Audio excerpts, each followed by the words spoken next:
Ok. Então, começo então dando boa tarde, né, a todos que estão presentes. Eu me chamo Lamoniara. Hoje eu estarei mediando aqui esse nosso bate-papo, essa nossa conversa. Estou muito feliz por este momento. Eu vou começar então fazendo a minha audiodescrição, tá bom? Eu sou Lamoniara, uma mulher de estatura baixa, tenho pele parda, os cabelos são castanhos, mas hoje estão com luzes loiras, bem, não estou bem loiro, e eu tenho o cabelo um pouco abaixo dos ombros, eles estão soltos hoje. Eu tenho olhos castanhos, castanhos claros, nariz em tamanho médio, boca também em tamanho médio. Uso um óculos de grau, a armação ela é dourada com preto, tá bom? Hoje eu estou usando um batom um pouco rosa, um pouco mais fechado. Estou sentada em uma das salas da minha casa. Estou hoje com uma blusa também marrom, marronzinho claro. E atrás de mim aqui tem uma porta de vidro e uma cortina azul, né? Vocês vão perceber ela aí fazendo um movimento que ela está um pouco aberta. E o meu estado, né, de alegria, minha audiodescrição do meu estado é de alegria e de satisfação, porque nós estamos, então, realizando, né, o nosso terceiro encontro no que nós chamamos de pessoas com deficiência nas ciências da saúde, desafios às práticas curriculares. E hoje nós estamos conversando, né, em pauta, está a nossa conversa relacionada às questões à pessoa com deficiência auditiva. Né? Então, nós temos aí como convidadas as professoras Joseli Brazoroto e a professora Patrícia Campos. E agora eu vou estar fazendo uma breve leitura, né, sobre a formação delas. E aí nós temos, então, agora eu vou relatar para vocês, né, a formação de Joseli. Ela é fonoaudióloga pela Universidade de São Paulo. Ela é doutora em Educação Especial pela Universidade Federal de São Carlos, né, a UFSCar. Hoje ela é professora associada do Departamento de Fonoaudiologia e dos programas de pós-graduação em Fonoaudiologia, Gestão e Inovação em Saúde aqui na UFRN. E Patrícia também é fonoaudióloga, formada pela Faculdade de Odontologia de Bauru, não é? A FOB da USP, tá bom? Da Universidade de São Paulo, tem especialização em surdez pela Unicamp, mestrado e doutorado em processos e distúrbios da comunicação também pela FOB USP. Ela é professora do Departamento de Fonoaudiologia e coordenadora do Laboratório Gaíra. Acredito que a pronúncia esteja assim. Então, nós vamos conversar nessa nossa conversa, esse nosso bate-papo, tá bom? Com as professoras, e aí também o que nós combinamos e acordamos é que as perguntas elas poderão ser dirigidas mesmo no momento de diálogo, né? Mas estamos entendendo esse nosso encontro como um diálogo. Então, de repente, quem quiser fazer perguntas, pode levantar aí a mão e nós vamos respondendo, né, à medida do possível durante as falas das professoras. Então, estão com vocês, querida Joseli e Patrícia. Oi, obrigada, Lamoniara. Boa tarde. Eu me chamo Joseli Brazoroto. Vou tentar fazer minha audiodescrição, não vai ser tão completa e linda como a de Lamoniara. Mas eu sou uma mulher branca, cabelos longos, castanhos, com um pouquinho de luzes, um pouquinho de cabelo branco, que acho que vocês não conseguem ver, olhos verdes, puxados, boca pequena, nariz médio. Estou vestindo uma roupa preta, estou sentada também no meu escritório, na minha casa, mas eu coloquei um fundo bem diferente do de Natal. Tem um fundo com neve aqui do Google, para eu sentir um pouquinho de frio. A gente combinou, eu e a professora Patrícia, de eu iniciar uma fala, tá, com vocês, que também, como eu estava dizendo anteriormente, é mais para a gente nivelar um pouquinho sobre, né, o que as pessoas já têm de experiência e conhecimento acerca aí da pessoa com deficiência auditiva. Então, fiquem super à vontade para interromper, perguntar, né, e também se tiver sendo repetitivo para vocês de alguma forma, fiquem à vontade para também dizer que a gente pode passar para frente, para diante, tá? A nossa ideia é falar assim por volta de no máximo 30 minutos, acho que talvez até menos, e depois a gente abrir para as perguntas, certo? Então, fiquem super à vontade para perguntar. Joseli, antes de começar o conteúdo, fiquei pensando se não é melhor eu fazer minha autodescrição, porque porque daí Sim, quando eu aí depois você interromper... já entra e já fala, tá ótimo. Então, eu sou Patrícia, eu sou uma mulher branca, de cabelos enrolados, cacheados, na altura do ombro, tá metade preso, metade solto. Tenho os olhos grandes, nariz proeminente, boca média, olhos castanhos. Minha roupa hoje é cinza, uma camiseta cinza escura. E estou usando fones de ouvido para melhorar a minha fala no microfone. E atrás de mim, aqui na minha sala, estou no escritório da minha casa, tem uma estante com alguns livros e uma porta fechada. Pronto. Bem, pessoal, então a gente vai falar um pouquinho com vocês, né, especificamente sobre a questão da acessibilidade acústica e de comunicação oral, tá? Compreendendo que a gente tem uma ampla diversidade na população de pessoas surdas, né? Entendemos que há várias pessoas que utilizam, né, da Libras como língua de comunicação e instrução, porém a gente também, né, tem dentro desse universo de pessoas que utilizam dispositivos auditivos, aparelhos auditivos, implantes cocleares, outros tipos de dispositivos auxiliares à audição e que se comunicam preferencialmente por meio da linguagem oral, da fala, né? E que por esse motivo necessitam, assim como, né, as pessoas que necessitam da Libras para se comunicar, essa população necessita de uma acessibilidade acústica e de estratégias para melhorar a sua compreensão e a sua comunicação oral em diferentes ambientes, incluindo o ambiente universitário, tá? Então, para falar muito brevemente disso, a gente vai abordar aqui, né, algumas estatísticas, né, mas mais ou menos 5% da população mundial, né, tem alguma perda auditiva, né, mais especificamente perdas auditivas incapacitantes, cerca de 432 milhões de adultos e 34 milhões de crianças, e isso gera vários impactos, né, nas vidas dessas pessoas, das suas famílias, dos seus parceiros de comunicação, que não é o tema da nossa aula, mas que é importante que a gente saiba que é um universo significativo de pessoas que precisam, então, né, ter todo o suporte, apoio, compreensão e empatia de todos nós, tá? Todos nós também temos, né, a possibilidade de desenvolver uma perda auditiva, principalmente porque a população mundial também está envelhecendo, né, graças aos avanços da ciência, da tecnologia, da medicina. Hoje nós ficamos mais velhos, né, vivemos mais tempo, e por isso nós teremos, possivelmente, né, alguma perda, né, dentro das funções do nosso corpo, né, uma perda visual é comum, uma perda de habilidades locomotoras, né, de a gente se locomover é comum também, e também a perda auditiva, ela é comum, né, na terceira idade.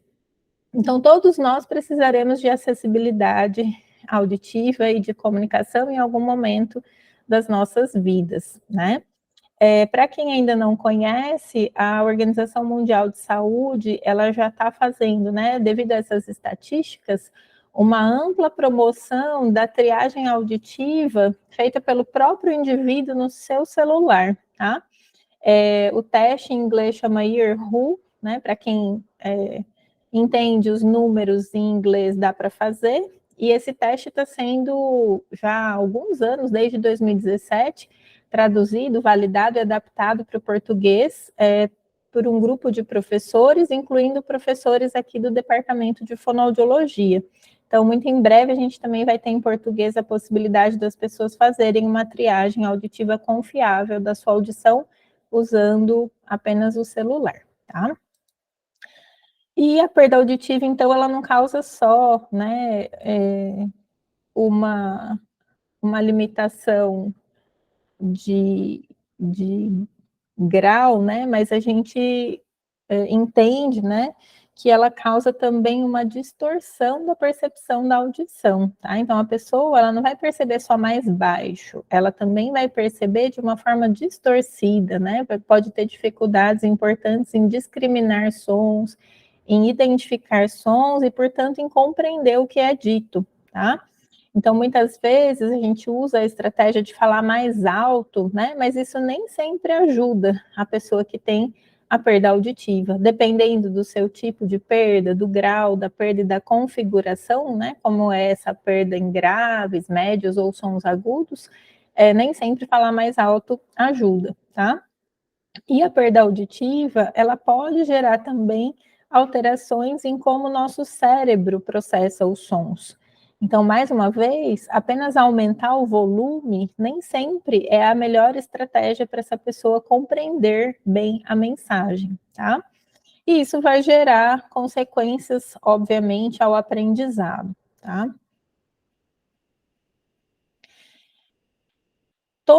Todos nós, né, temos em algum momento da nossa vida um esforço auditivo que a gente faz, que é uma maior demanda cognitiva para a gente entender o que está sendo dito.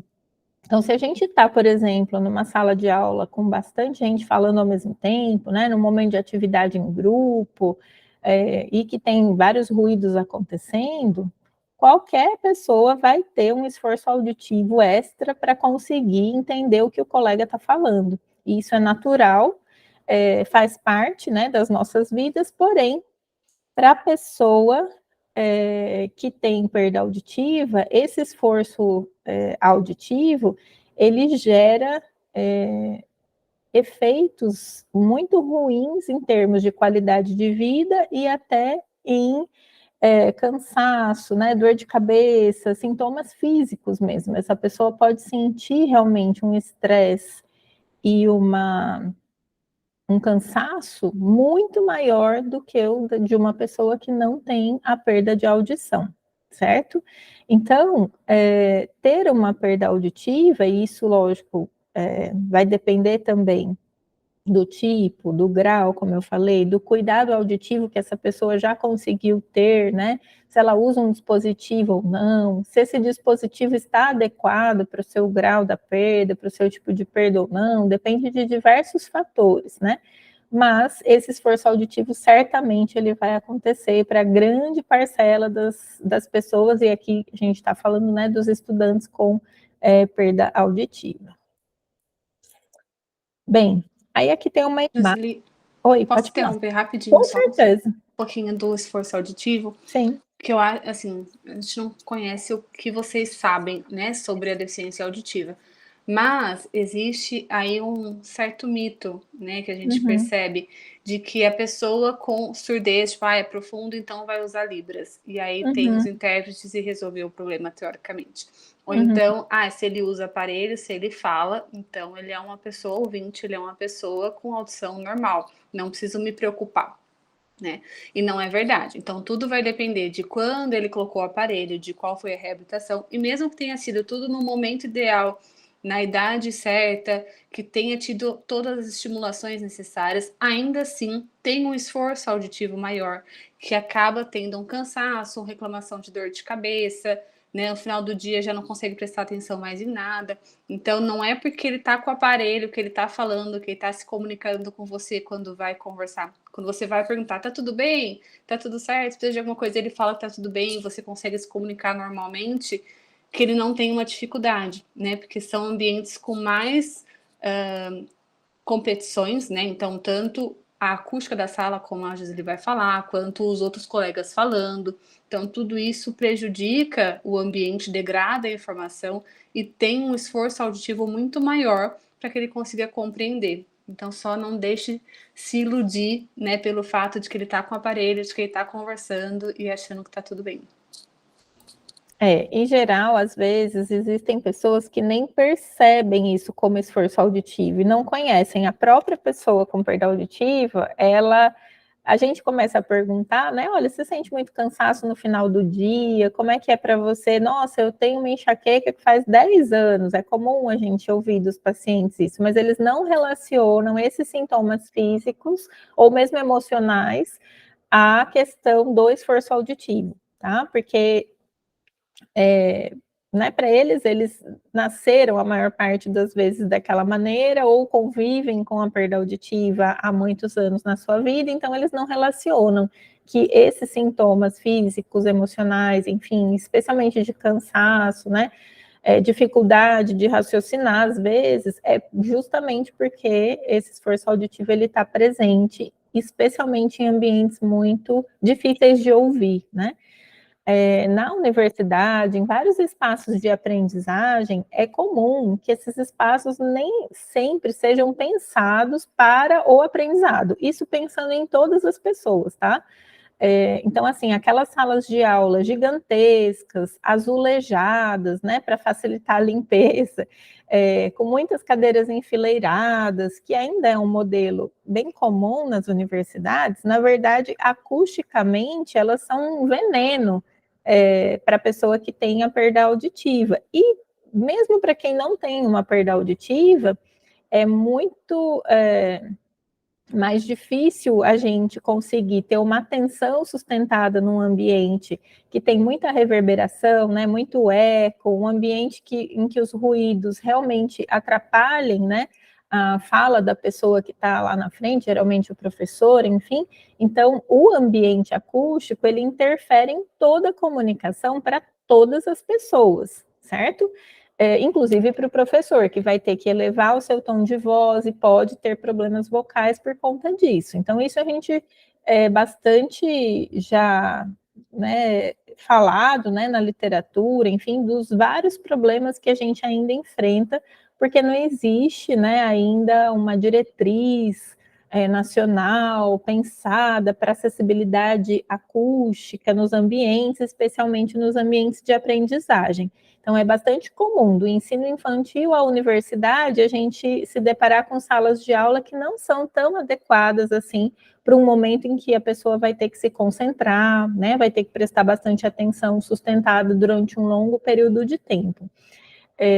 Idealmente, as salas devem ter grupos, né, assim, ser agrupadas em círculos ou meia-lua, ter materiais absorventes, de modo que reduza, né, o eco, a reverberação, e ter a possibilidade, né, dos professores também estarem circulando, então, nesses ambientes, ou as pessoas que estão falando, né, ter a possibilidade, então, de pequenos grupos trabalhando, enfim, tem alguns ajustes, né, mesmo físicos de ambiente, que eles auxiliam o aprendizado de todas as pessoas, né?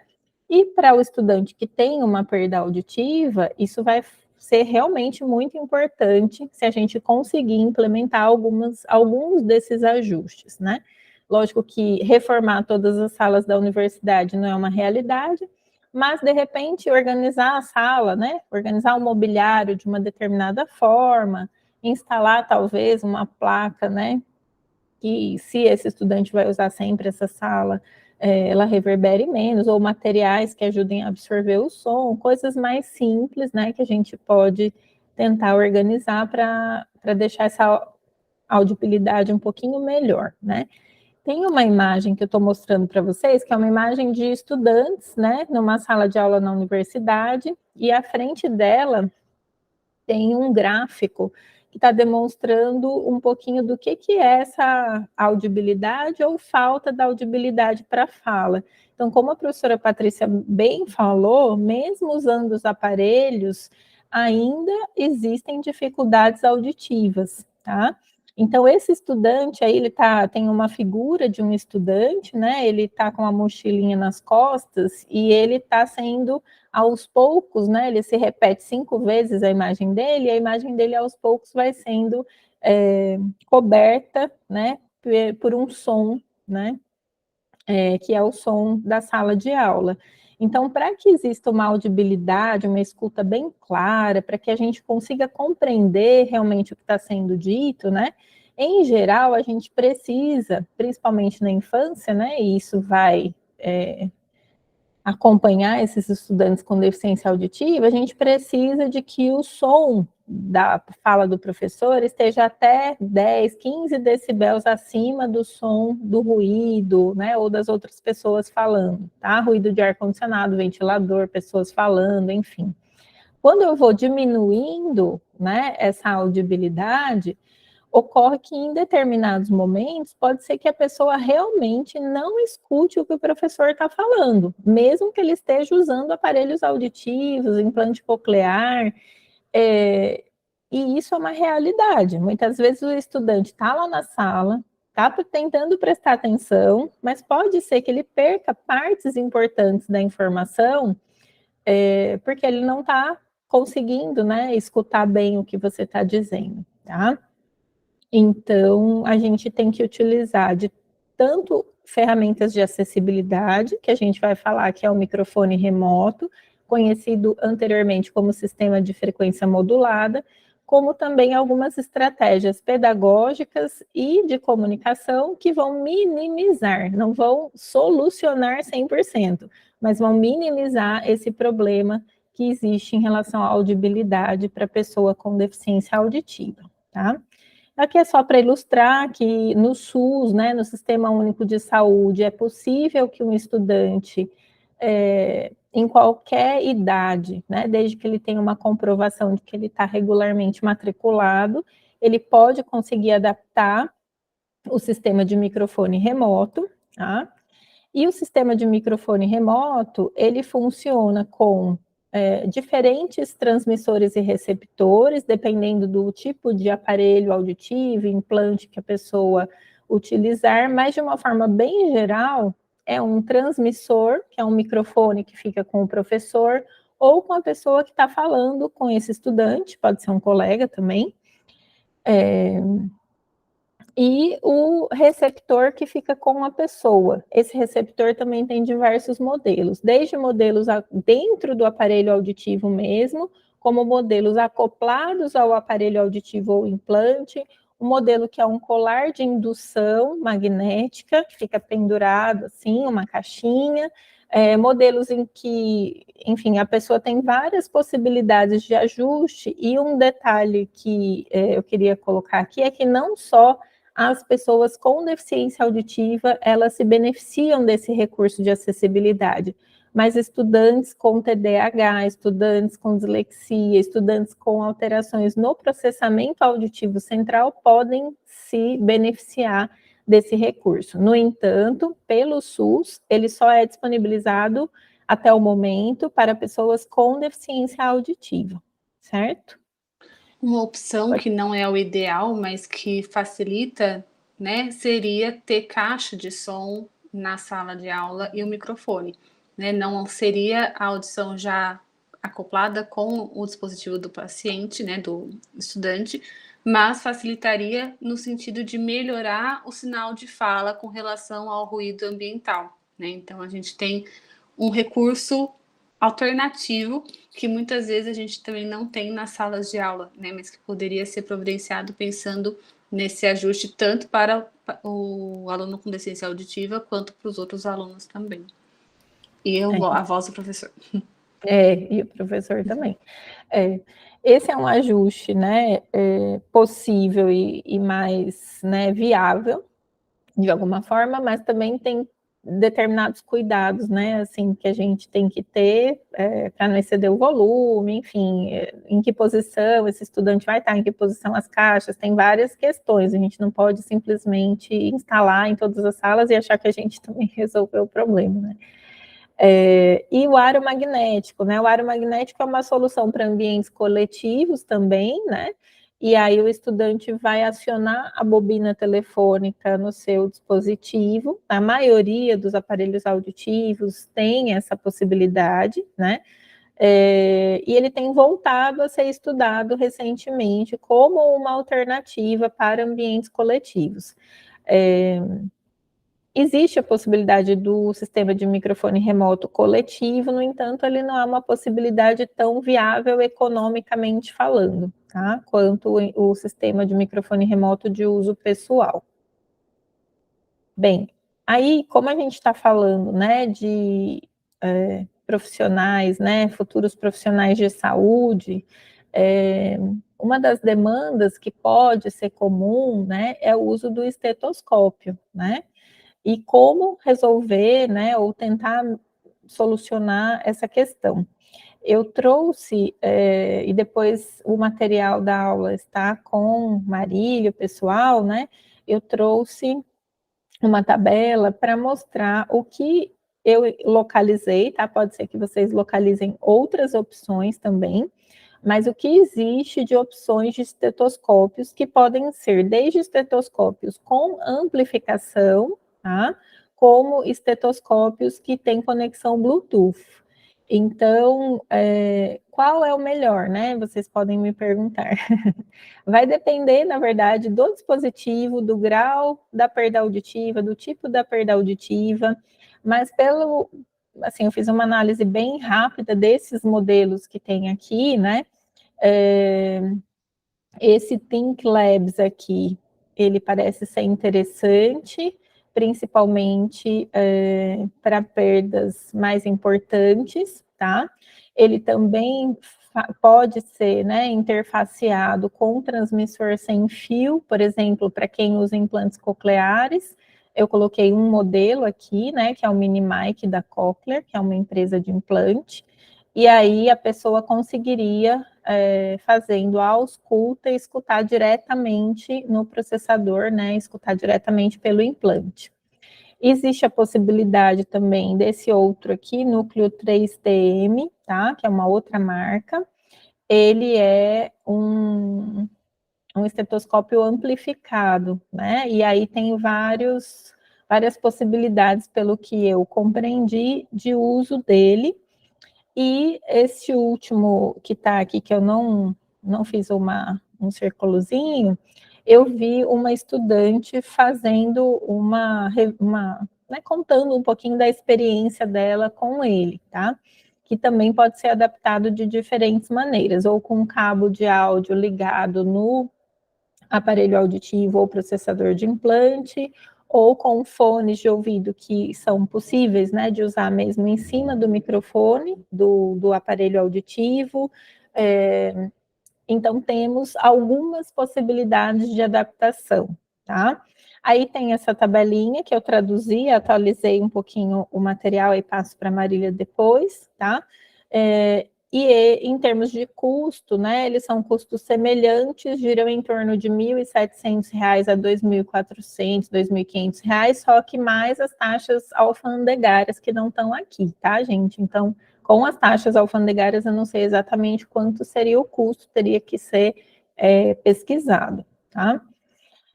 Aí está aqui um dos modelos, que é uma opção adaptada, né, com o fonezinho, que no caso essa estudante fez a resenha, né, e ela falou que ela usava em cima mesmo dos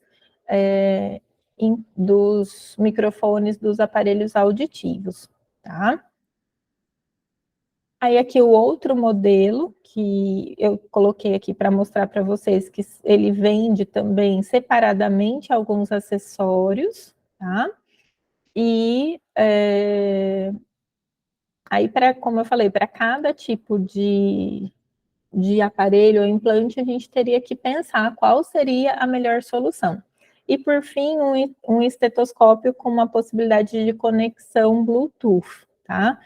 Esse não estava dentro daquele hall que eu mostrei para vocês na tabelinha, tá? E aquele hall de possibilidades de estetoscópio está dentro do site da Associação Americana de Profissionais de Saúde, tá? Então, eles fizeram também uma revisão, né, dos principais modelos e marcas de estetoscópio que os profissionais de saúde podem utilizar, e disponibilizaram no site, que está todo em inglês. Aí eu só traduzi a tabelinha para trazer para vocês e para a gente, né, pensar sobre isso, tá? Esse modelo com conexão Bluetooth não está lá dentro das possibilidades, mas eu também localizei e quis trazer para vocês conhecerem, tá? Eu acho que tem uma pessoa com a mão levantada. Tem sim, Rafaela. Boa tarde. Uma pergunta pontual, por favor. Eu cheguei atrasada, não sei se foi dito antes, perdão, caso. Mas é só para eu ter realmente certeza se eu estou entendendo. Então, nenhum dos modelos de estetoscópio comum que a gente tem, né, esse de uso comum, ele consegue ser usado pela pessoa que tem o aparelho auditivo. É isso?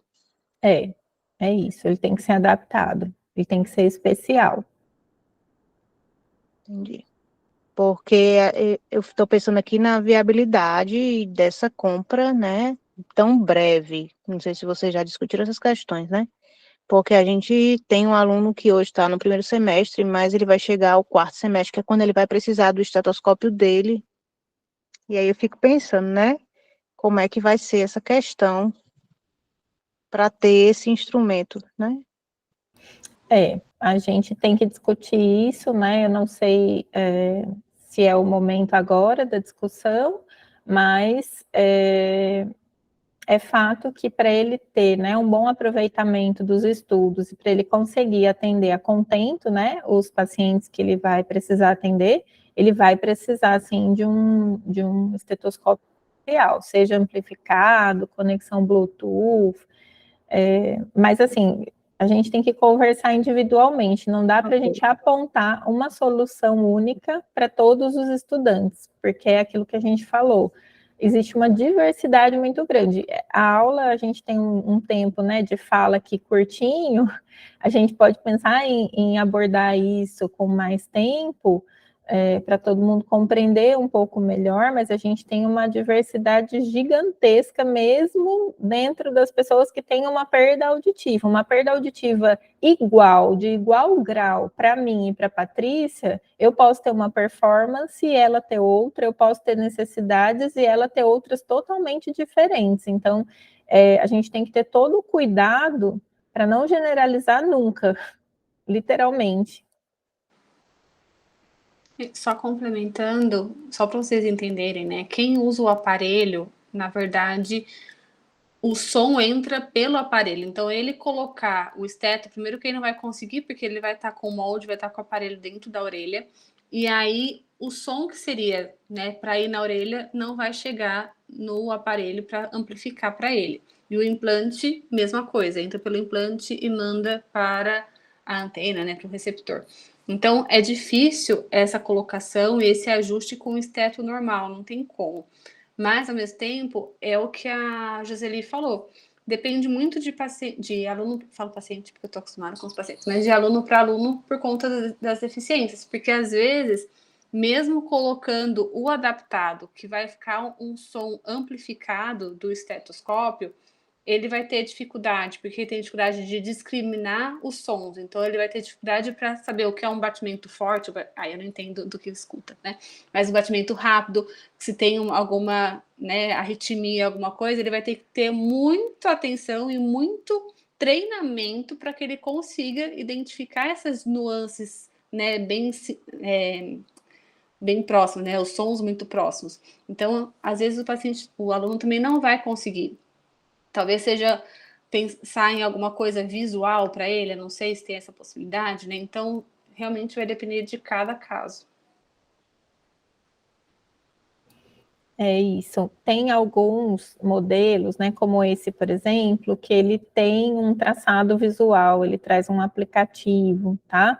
Agora, em termos de qualidade sonora, é que a gente teria que realmente fazer uma adaptação 1 a 1, é único, é difícil que a gente vá acertar, olha, um estetoscópio, se a universidade comprar 30 desse daqui, por exemplo, não é garantia de que todo mundo vá super se adaptar e que vai dar super certo. Então, são soluções ainda mais individualizadas, embora seja melhor você ter alguma solução do que nenhuma.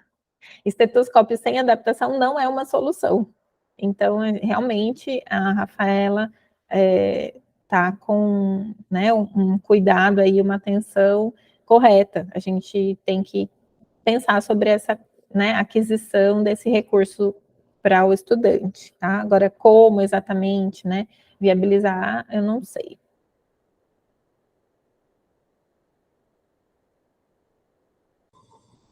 Marília também levantou a mão. Marília? Isso. Vou aproveitar que nós estamos nesse sentido, né, da parte prática, né, da adaptação, como é que fazer. Eu vou falar vou perguntar duas coisas que eu tinha anotado. Marília, Eu não sei se Joseli e Patrícia estão conseguindo te entender. Eu não estou. Melhor assim? Estou Melhorou. fazendo. Melhorou. Estava fazendo um grande esforço auditivo para te escutar. Então, estou dizendo, tem duas perguntas aqui, né? Eu vou aproveitar o ensejo. A primeira, sobre o aro magnético que vocês tinham falado antes. Vocês falaram que o sistema de microfone ele é fornecido pelo SUS para quem tem a deficiência auditiva. E o aro magnético, ele também é de alguma forma fornecido pelo SUS? Existe algum diálogo entre, por exemplo, as escolas, o SUS, as universidades? Não. Vocês conhecem algum espaço que tem esse aro magnético? Como é que funciona? Alguns teatros em São Paulo tem. Eu não, assim, aqui perto eu nunca fui em nenhum local que tenha, mas tem aquela plaquinha da orelha com um tracinho, assim, quando tem o aro magnético, tem a sinalização de acessibilidade auditiva. Não sei se Patrícia conhece um local aqui próximo. Não, eu acho que é mais São Paulo e internacional, né? Que eu acho que é mais comum aqui no Brasil, está começando a ter uma atenção maior para isso.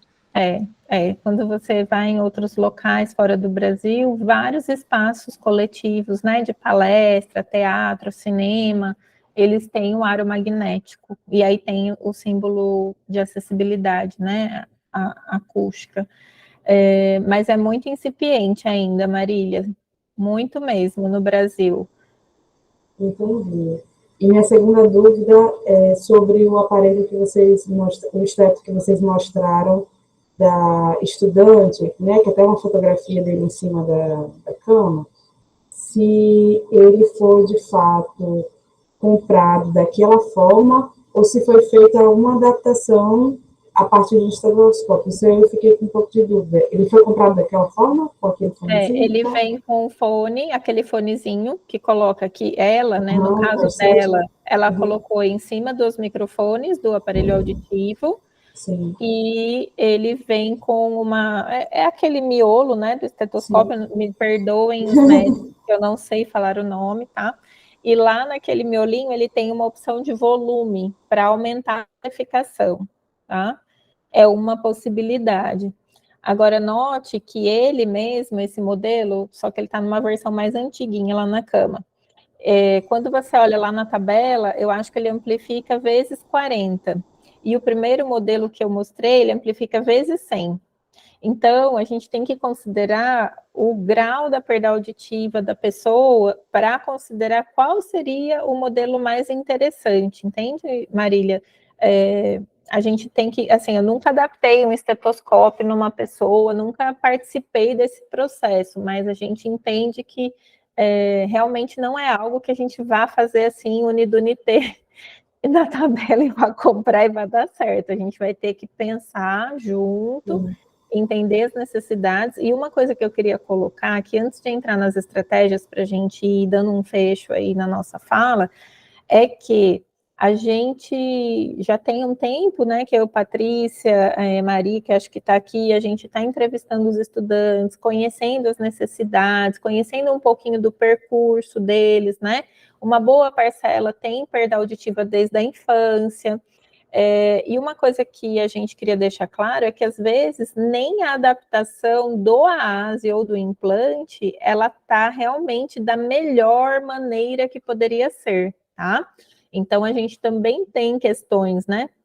Dentro das próprios procedimentos da fonoaudiologia, a gente tem, por exemplo, um tipo de verificação do aparelho auditivo que não é todo local que adapta um aparelho auditivo que faz, certo?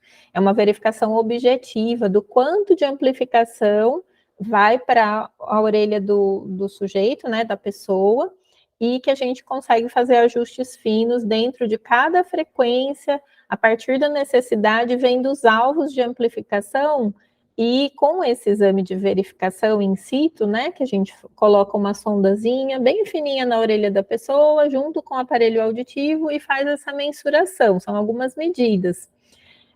Muitas vezes, esse estudante que a gente entrevistou, a gente chegou a perguntar se ele já fez algum exame que bota uma sondinha na orelha. A maioria diz que não, nem sabe que exame é esse, tá? E esse exame ele é fundamental para que o aparelho realmente esteja ajustado de acordo com as características da perda auditiva, de acordo com as necessidades auditivas daquela pessoa. Então, realmente a gente precisa, né, para oferecer a melhor acessibilidade possível, isso também passa pela questão do próprio cuidado auditivo do sujeito anterior aos equipamentos de acessibilidade, que caminham junto com o aparelho auditivo ou com o implante coclear. Oi, Lívia. Oi, boa tarde, gente. Deixa eu perguntar sobre essa avaliação, né, que vocês começaram a fazer. A gente sabe que alguns alunos ainda não conseguiram, né, a gente não conseguiu ainda ajustar um horário, enfim, fazer esse contato, essa mediação para que eles pudessem ter essa possibilidade de avaliação e do ajuste do equipamento deles. E aí, alguns que a gente convidaram, que não, eu estou vendo que não puderam estar hoje, e a gente gostaria de disponibilizar depois, né, a gravação, vocês podem falar um pouco mais como é que eles poderiam estar buscando, ou deixar algum contato para que eles possam falar e combinar com vocês sobre essa avaliação, por gentileza? Lívia, na verdade, o que a gente tem feito, né, é uma mediação junto com a CIA, né, a Maria, principalmente, que está mediando para achar os horários em comum. Então, faz o contato com o aluno e faz o contato com a gente. Ou a Joseli ou eu, né, estando disponível, a gente faz a reunião. Até então foi online, mas eu acho que porque a gente começou aí no momento mais de pandemia também, eu não me oponho a ser presencial, se for possível, né? Mas a gente estava tendo essa mediação por conta dos contatos serem mais fáceis e para ver as disponibilidades dos alunos, né, junto com a nossa. Tá? Então a gente tem feito dessa maneira.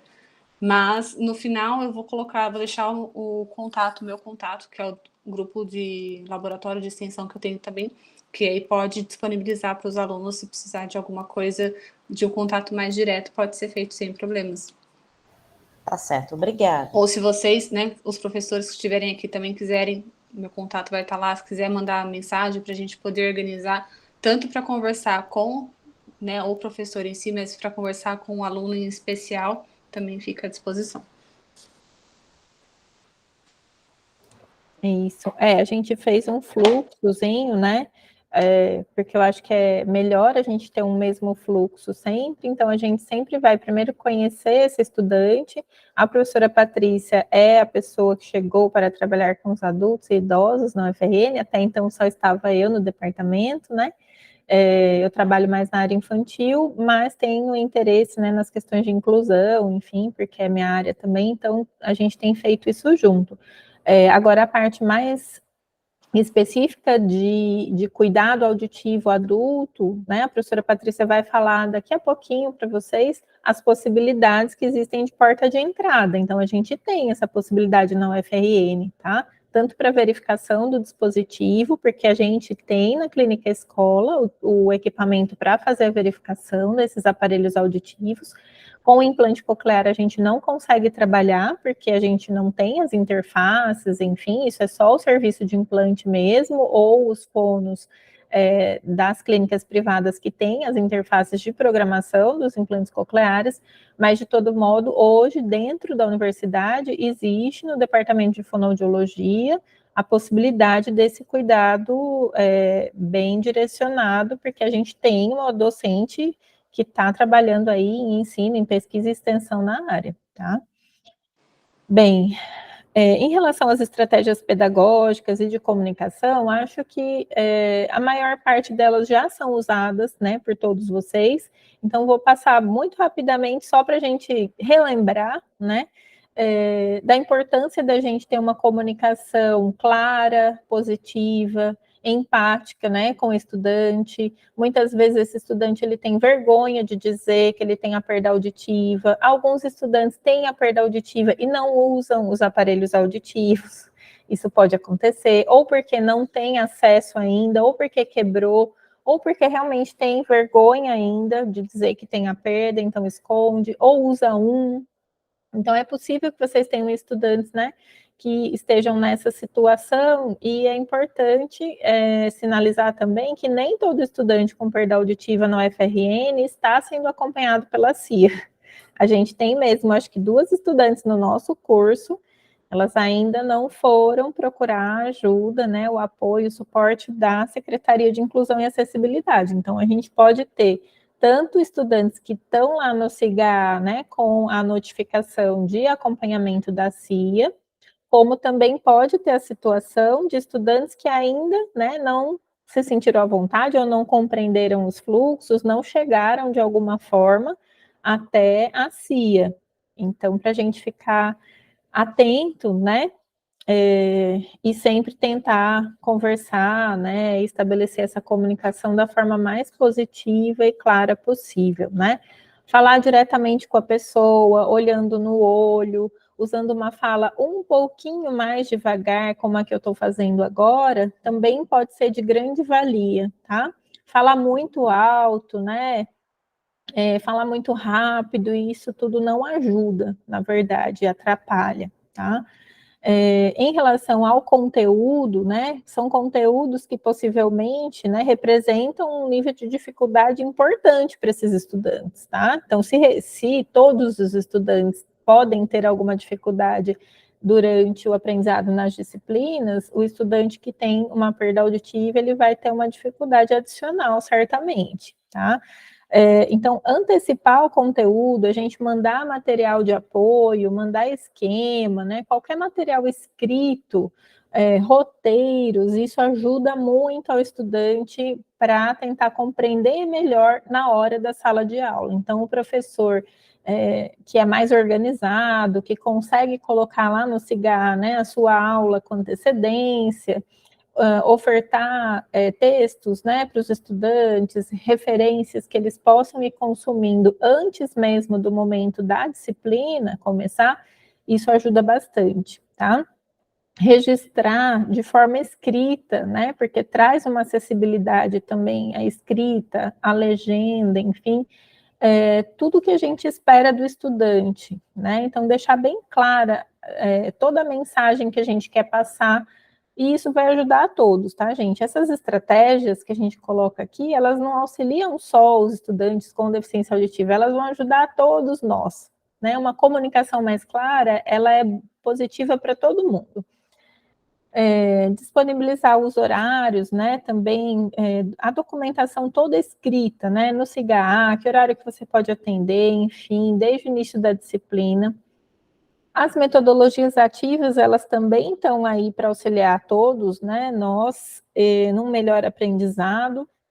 Então, tudo que o estudante puder ter acesso de conteúdo anteriormente ao momento da aula, vai ser benéfico, né? Então, a sala de aula invertida, o trabalho colaborativo em pequenos grupos, usar monitores também, material visual, demonstração, vídeo sempre com legenda, né, que possam facilitar o conteúdo, né, a compreensão do conteúdo também são de grande valia, tá? Sobre a avaliação, o ideal é que a gente não acumule muitos conteúdos e aplique uma prova única, né, e isso igual para todos os estudantes, não só para os estudantes com deficiência auditiva, né? Então, dividir, se possível, em atividades que eles possam entregar também, exercícios, todas essas atividades similares e processuais, isso vai ser facilitador, tá? É uma estratégia interessante. Em relação às anotações no quadro, né? Ideal é que o professor não fale de costas para o estudante, porque isso vai impossibilitar a leitura orofacial, e nós, durante a nossa comunicação, a gente usa a leitura orofacial para entender melhor quem fala com a gente, né? Quem a gente está ouvindo. Então, é importante que, se eu for anotar na lousa, que eu faça isso primeiro, escreva, aí viro de frente, explico, né? Mas nunca simultaneamente, escrevendo e explicando, tá? De costas. Isso pode ser bastante confuso para a pessoa que tenha perda auditiva. Então, como eu estava dizendo, falar um pouquinho mais pausado, perguntar o que foi que a turma compreendeu, né? E de uma forma incluindo, né, sempre esse estudante, né, sem direcionar somente para ele, né, buscar usar sinônimos, usar conteúdos-chave, né, avisar que vai mudar o assunto, e isso tudo vai auxiliar a pessoa com deficiência auditiva.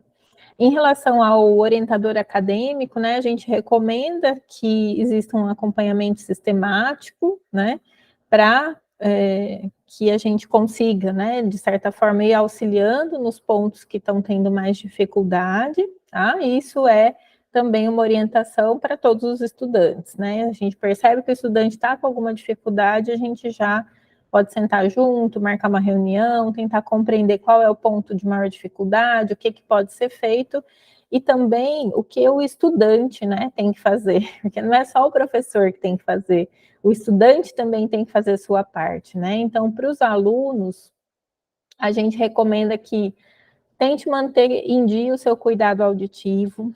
A gente compreende que nem sempre, né, todas as orientações fonoaudiológicas foram dadas, ou essa pessoa foi dada, mas essa pessoa não conseguiu absorver todas as orientações. Então, como a gente está com essa parceria, eu acho que a gente consegue fazer essas orientações para os alunos. Informar para o professor, né, quais estratégias funcionam. Então, pode ser que para um estudante, a antecipação do conteúdo em si já ajude, assim, 90%. Para outro estudante, só a antecipação do conteúdo não resolva. E aí é importante que ele diga, olha, eu tenho perda auditiva, eu uso um aparelho, eu preciso que o senhor fale mais devagar, eu vou precisar de um tempo maior para responder, ou eu vou precisar desse conteúdo extra, se o senhor puder me dar uma ajuda, ou se tiver um monitor, enfim, é importante que o estudante também se coloque em relação às suas necessidades, né? Então, buscar utilizar os recursos de acessibilidade, algumas pessoas têm o microfone remoto, mas não utilizam, né? Então, é importante que a pessoa também queira, né, proatividade aí para sua acessibilidade auditiva, perguntar quando não entendeu, que é bem raro, na maior parte das vezes a gente pergunta, você entendeu? Eles vão falar que sim, então é importante perguntar o que foi que você entendeu, o que foi que você deve fazer, qual é a tarefa, ou qual é a atividade, porque aí ele vai ter um tempinho para elaborar o que ele ouviu, né, o que ele conseguiu compreender da tua mensagem e te devolver. O estudante também tem que buscar ler com antecedência os conteúdos, né, estudar, se aplicar e, preferencialmente, buscar o apoio da CIA, porque, como eu citei anteriormente, se a gente não sabe que esse estudante está em sala, né, como é que a gente vai poder, então, auxiliar? Então, se vocês percebem que tem um estudante com perda auditiva, né, ou possível perda auditiva, eu acho que é interessante, né, chamar, tentar entender, conversar, acolher, né, e orientar, que o melhor caminho é realmente procurar a Secretaria de Inclusão e Acessibilidade, tá? Eu acho que era mais ou menos isso, e agora a professora Patrícia vai falar um pouquinho, né, da parte mais prática, vamos dizer assim, um pouquinho das dúvidas que vocês estavam perguntando. Isso. Se alguém tiver alguma dúvida, queira fazer alguma colocação no meio, pode interromper sem problemas nenhum, tá? Então, aqui a gente, né, vamos pensar, tem um aluno, sem problema, tem um aluno com perda auditiva, o que fazer, né? Então, o aluno estava ali, demonstrou que tem dificuldade, ou então relatou que está com dificuldade, está sendo acompanhado pela CIA ou não, o que fazer, né? Qual é o encaminhamento que eu posso fazer para esse aluno, né? Então, se puder passar, Joseli, por favor. A gente fez aqui um esqueminha que...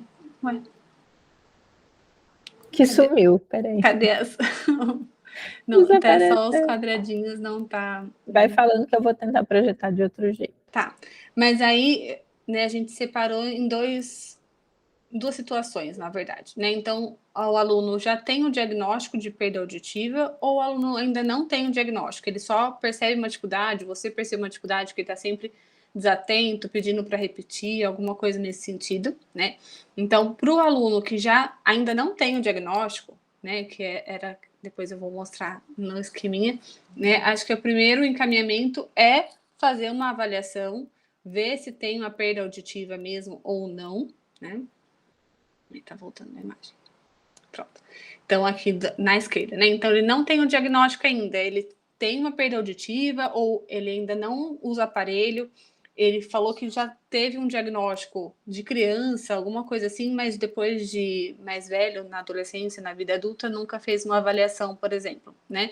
Então, o primeiro caminho é encaminhar para avaliação audiológica, e aí a gente já vai falar também as possibilidades para essa avaliação que tem, né? E aí, a partir dessa avaliação, né, que vai ver o grau da perda, o tipo da perda, né, como é que ele está, vai ser feita uma escolha de intervenção. Então, ele vai usar o aparelho, que tipo de aparelho, ele vai ser encaminhado para implante coclear, não é indicado aparelho ainda, precisa, né, só fazer um treinamento, será que é uma alteração de processamento? Então, ele escuta, mas a forma como ele entende, como ele processa as informações auditivas que está alterado. Então, isso, né, a gente tem que ver também de possibilidade. Ou não, o nosso aluno já tem um diagnóstico, né? Então, ele já está acompanhado pela CIA, ele tem ali o laudo, ele tem a perda auditiva, já sabe qual é o tipo e grau, já usa aparelho e tudo mais.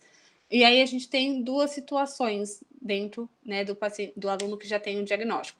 Ele é oralizado, então ele tem linguagem oral estabelecida, ele consegue se comunicar oralmente, ou ele precisa, né, da Libras. Ele usa Libras para se comunicar, ele não consegue se comunicar oralmente.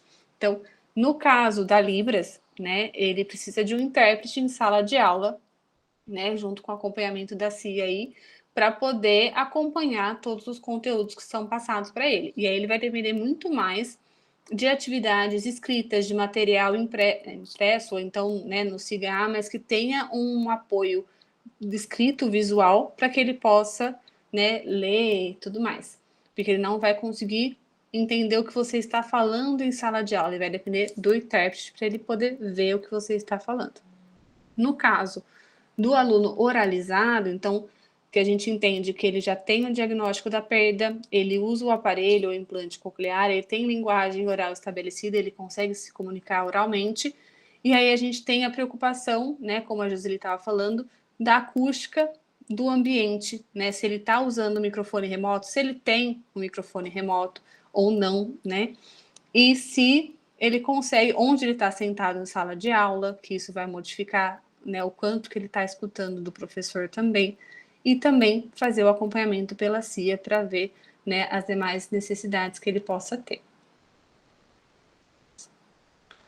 E aí, quando a gente pensa, né, nesse aluno que não tem o diagnóstico, ou mesmo que tem o diagnóstico, mas que está com o aparelho que ele fala que já está quebrado, que não está funcionando direito, que ele não está bem adaptado, né? Então, qual o caminho de serviço de saúde auditiva que a gente tem aqui em Natal, principalmente, né? Mas no Brasil todo o que tem acontecido é via UBS. Então, o aluno, ele vai para a UBS, para o postinho, e aí lá eles fazem o encaminhamento para o serviço de saúde auditiva. Aqui em Natal a gente tem o SUVAG, o Centro SUVAG, e a Automed, tá?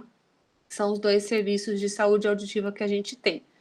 E aí, claro, geralmente, se ele já recebeu o aparelho pelo SUS, ele já faz esse acompanhamento em algum dos centros, né? Então, ele precisa retornar para o centro para poder fazer uma nova avaliação, para verificar como é que está acontecendo certinho, né? Se ele fez o acompanhamento se ele ganhou o aparelho pelo SUVAG, ele não vai conseguir fazer o acompanhamento pela Automed, ele tem que seguir no mesmo lugar que ele recebeu o aparelho principalmente, tá?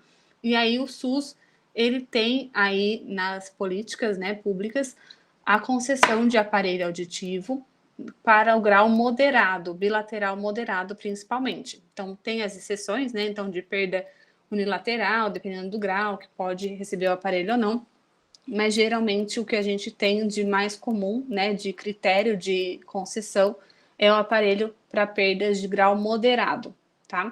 Então, pensando, né, então perda leve tá tudo bem. Não, não tá tudo bem. Infelizmente, ele não vai ter o aparelho pelo SUS, né? Se ele conseguisse pelo privado, seria melhor, mas isso assim não garante que tá tudo bem, porque ele pode continuar tendo uma dificuldade para escutar, né, e do esforço auditivo, como a gente falou anteriormente, tá? Então, não podemos excluir um atendimento para essas pessoas. E aí, o sistema de frequência modulada, que a gente conversou também, que é concedido pelo SUS para todas as idades desde 2020, antes era só para criança, também depende de um desses lugares aqui em Natal, Suvag ou Otomed. E aí, ele vai ser, se ele foi adaptado numa empresa privada, aí ele vai precisar ir para uma empresa, né, uma empresa não, para um serviço público para conseguir o dispositivo pela portaria que concede o sistema FM, o microfone remoto, tá?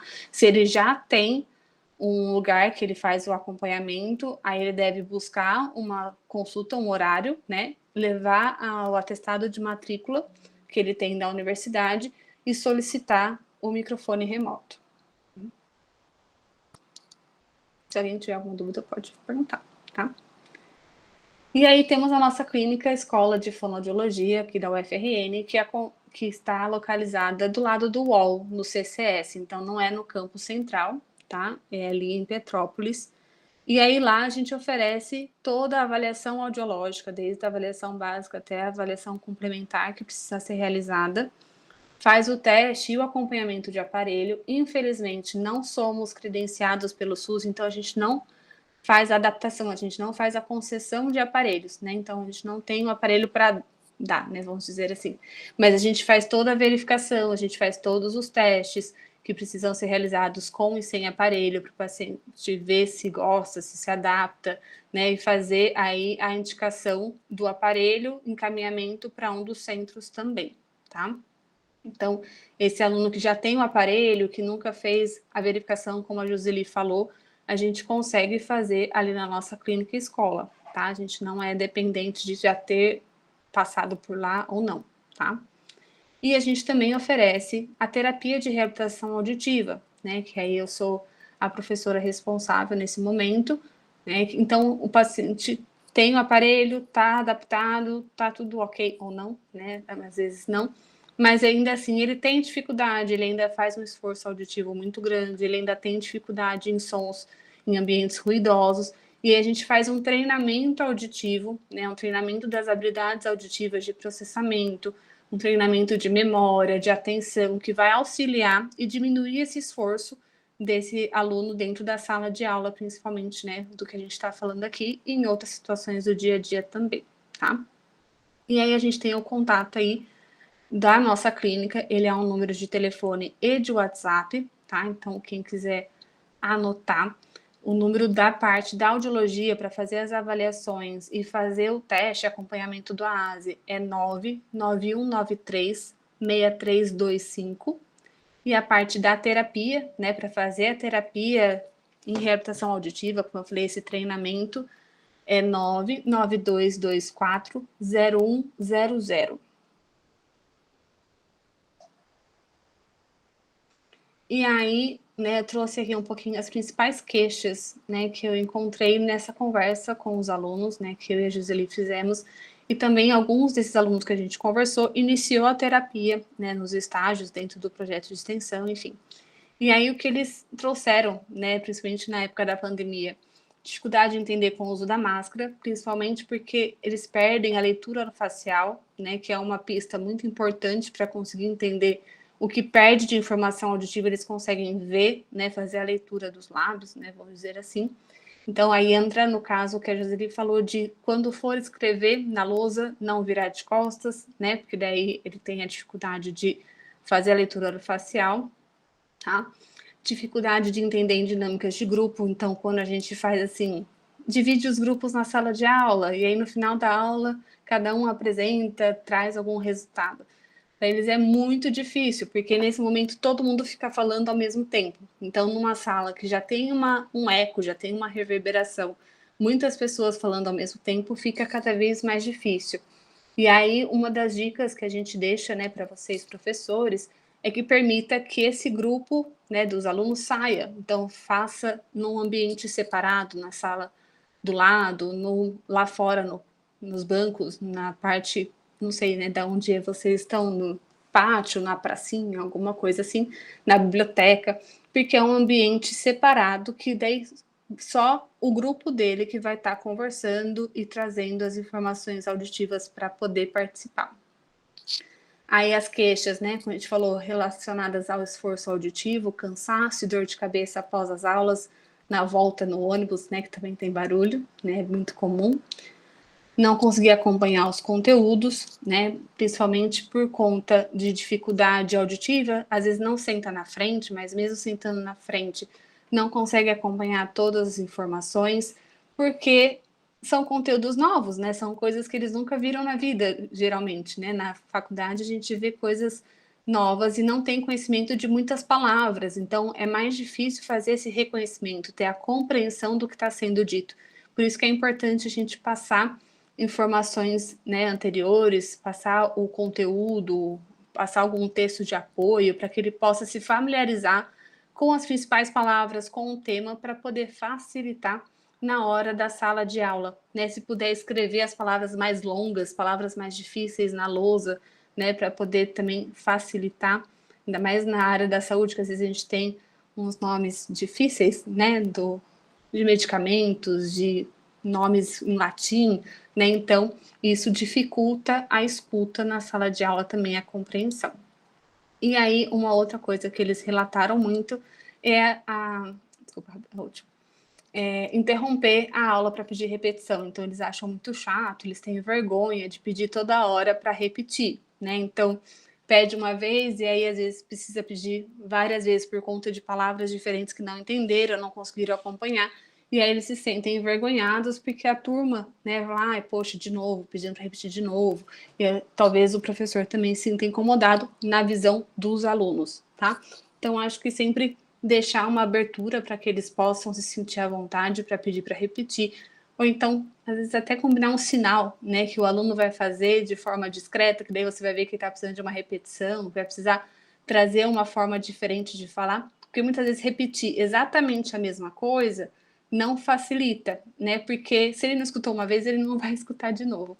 Então, às vezes, reformular a frase é melhor do que simplesmente repetir. E aí, quando eu falei, né, da reabilitação auditiva, o que envolve principalmente é facilitar aí o acesso aos sons, né, a audibilidade de sons de fala, tanto com o aparelho quanto com o implante, né, dependendo de cada caso.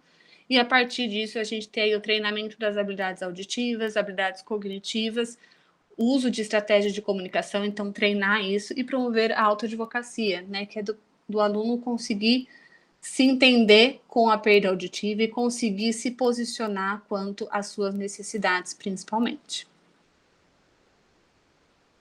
E aí a reabilitação auditiva, então, né, o que a gente tem para oferecer hoje? Temos 3 grupos de estágios acontecendo na clínica escola, que eu falei, fica do lado do UOL, né, e ele acontece o ano inteiro, 3 turmas com horários distribuídos entre a semana, entre manhã e tarde, tá? Então, tentamos deixar horários bem diferentes para quem não puder um horário conseguir no outro, né? Porque a gente sabe que a dinâmica dos adultos e idosos é diferente da criança, trabalham, então tem aula, as janelas livres são mais complicadas, né? E aí, quando a gente não consegue vagas por conta do horário, por conta de já estar lotado nos estágios obrigatórios, eu tento ajustar, né, dentro dos horários disponíveis de extensão com os alunos do meu laboratório, para que a gente possa iniciar essa terapia, essa reabilitação. Então, né, o grupo Gaira, né, que é o meu laboratório, que é o grupo de aprendizagem, intervenção e reabilitação auditiva, hoje ele está com alunos desde o 2º até o 8º período, e ele oferece tanto terapias individuais quanto em grupos para pessoas com perda auditiva. E aí está o meu contato pessoal, né, na verdade pessoal de trabalho, que é o 991274082, que eu falei que vocês podem anotar e fazer esse contato para qualquer dúvida e aí tentar ajustar alguma intervenção que vocês achem necessário. Acho que é isso. Está o nosso e-mail também. Posso só falar o e-mail para ter audiodescrição, se, né, quem estiver escutando. Então, o e-mail para contato da Joseli é joseli.brazoroto, com 2 T's e Z, @ufrn.br, e o meu é patricia.campos@ufrn.br. Marília, pode falar. Então, professora, primeiro de tudo, queria agradecer, né, vocês duas, foi excelente. E eu fiquei... O áudio novamente. De novo? Ai, peraí. Eu já coloquei aqui como uma lapela, porque o microfone é na câmera. Então, tá melhor agora? Tá bem melhor. Então tá. Eu fiquei com uma dúvida com relação a essa última atividade que a senhora falou, né, de reabilitação. E eu acho que é importante também deixar registrado aqui, que a gente vai colocar no YouTube, né, com relação aos estudantes que moram no interior, né, ou que estudam no interior. Essas atividades de reabilitação, elas só acontecem presencialmente? Existe alguma perspectiva de levar isso para alguma outra unidade que não seja Natal? Marília, o que a gente oferece é só presencial. Existe um avanço de estudos na teleaudiologia, né, para fazer a reabilitação online de forma remota.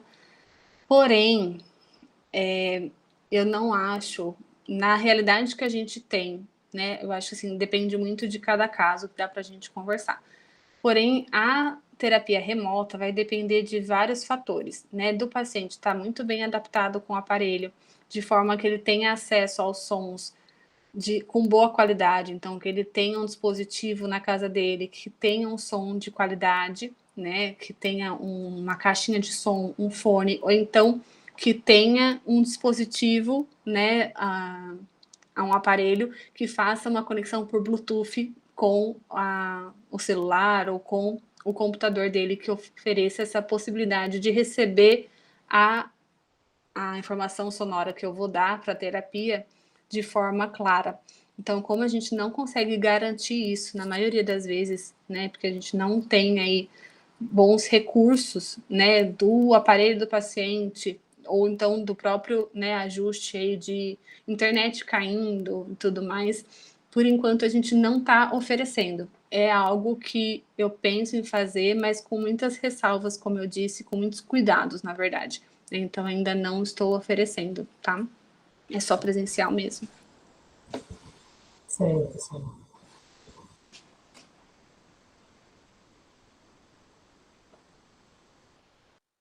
Pode falar, Lívia. Uma outra dúvida, por gentileza, vocês têm algum tipo de estetoscópio daqueles modelos que vocês mostraram? Não. Não, Lívia, não temos. Se alguém tiver, algum estudante tiver, eu acho que é interessante a gente conhecer, né? Exato. Mas a gente não tem esse contato. Eu não tenho porque estou trabalhando diretamente com crianças, trabalho com bebês e crianças e suas famílias. E acho que a professora Patrícia até agora não teve nenhum contato direto aqui, né? Pelo próprio curso da fonoaudiologia, a gente não tem no nosso curso, porque a gente não tem tanto costume de usar o estetoscópio, né? Não sei na área da disfagia, principalmente. Eu tive o contato com um aluno que estava em reabilitação, que é da medicina daqui de Natal, né, do campus daqui de Natal, mas ele era um caso, como eu falei, né, as individualidades, que ele tinha uma perda assimétrica. Então, um lado era uma perda maior do que a outra, e ele usava o aparelho só de um lado, então ele conseguia, na orelha que era melhor, colocar o estetoscópio daquele lado, né? Então ele não tinha se adaptado que seria o necessário.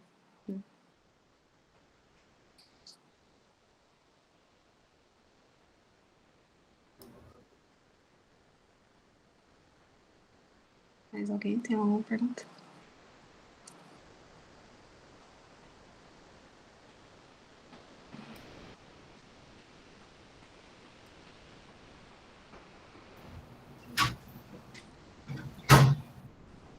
Estou olhando aqui se tem alguma pergunta no chat, mas também não tem.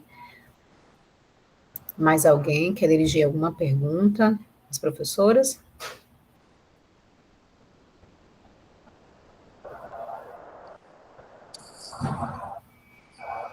Se não temos, vocês duas querem colocar mais alguma coisa?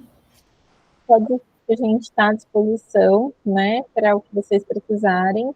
A trajetória dos estudantes, ela não é simples, fácil, né, mas a gente consegue ajudar, né, a fonoaudiologia realmente pode ajudar a transformar situações aí de aprendizagem desses estudantes, junto com todo mundo, né, com os professores, com a CIA. Inclusão nunca é simples, né? Se fosse, não precisaria de tantas pessoas diferentes, com conhecimentos diferentes, para a gente junto conseguir realmente que a universidade seja um espaço inclusivo. Então, é isso, a gente está super à disposição, aberto, né, a crescer com esse trabalho, né, que a professora Patrícia, principalmente, que está levando à frente aí, mas estamos ansiosas para ver bons resultados dos nossos estudantes, né, e histórias de sucesso para a gente contar nas próximas rodas aí de conversa, nas próximas oportunidades. Queria agradecer de novo a vocês pela oportunidade também da gente estar aqui, né, e estamos super à disposição, tá? Vocês têm meus contatos também, fiquem à vontade. Imagina, estamos à disposição. Agradeço a possibilidade, né, de estar aqui falando, de compartilhar com vocês e trocar, né, de ver as necessidades principais aí de vocês também. A gente só agradece, né, e a gente tem certeza que vai ser um material que estará no YouTube e será de consulta, com certeza absoluta, a gente está sempre retomando lá para consultar. Então, assim que a gente postar, a gente divulga, né, e encaminha o link para vocês também. Ótimo, certo? Obrigada.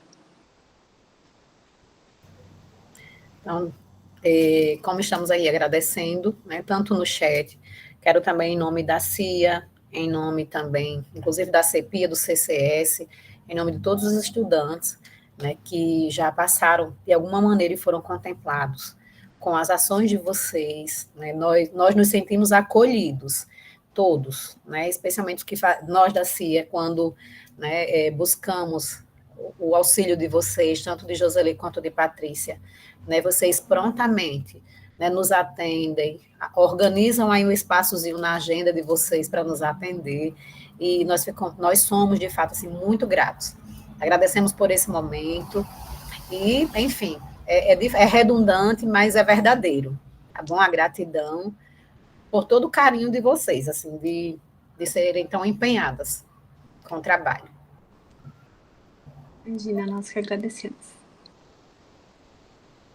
O que for possível da gente disponibilizar, né, de horários e tudo mais, a gente às vezes não consegue tanto quanto gostaria, mas estamos à disposição. Então, se não temos mais nenhum questionamento, né, eu quero agradecer, além das professoras, Patrícia e Joseli, eu também quero agradecer a todos que puderam estar presentes aqui na frequência, né, também prestigiando o momento e colocando, inclusive, as questões e as dúvidas, tá bom? Então, agradeço a todos, e aí nós encerramos, né, o nosso módulo 3, né, desse diálogo sobre as pessoas com deficiência nas áreas da saúde. E para a gente, assim, é extremamente relevante uma temática dessa natureza e um diálogo nesse nível, tá bom? Então, quero agradecer a todos, e aí nós encerramos e desejamos que em breve a gente tenha outro encontro, né, no módulo 4. Então, meninas, um abraço e muito obrigada. Gratidão mais uma vez.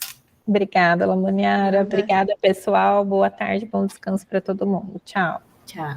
Tchau, gente. Tchau, gente. Um abraço. Tchau, tchau.